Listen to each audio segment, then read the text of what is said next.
Nous avons cependant un problème. Il s'agit du changement climatique, mais d'un autre type de changement climatique.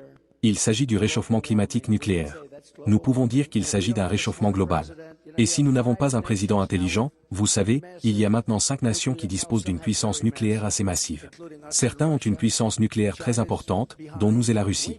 La Chine est en retard, très en retard, mais d'ici 4 ou 5 ans, elle le rattrapera. Et nous ne voulons pas qu'elle nous rattrape.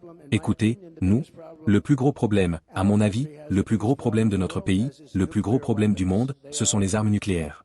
Elles constituent une force destructrice comme personne n'en a jamais vu auparavant. Et nous devons veiller à ce qu'elles ne soient jamais utilisées. Nous devons nous assurer que cela ne se produira pas. Je pense que dans le monde moderne, tout est possible. Mais je l'ai déjà dit, et il est clair pour tout le monde que ce conflit n'est qu'à un pas d'une troisième guerre mondiale à grande échelle. Et je pense que cela n'intéresse personne. Personne ne veut entendre raison. Personne ne veut œuvrer pour mettre fin à cette guerre qui dure depuis 2 ans et demi. Pourquoi? Voici l'actualité en bref de la guerre. L'armée russe investit toutes ses forces pour faire tomber Pokrovsk, ce nœud ferroviaire indispensable à Kiev pour approvisionner le front. Quitte à laisser l'armée ukrainienne s'installer durablement à Koursk. L'Ukraine confirme la perte d'un avion de chasse F-16 de conception américaine. En repoussant une attaque de missiles russes, l'avion s'est écrasé et le pilote a été tué, affirme l'état-major ukrainien.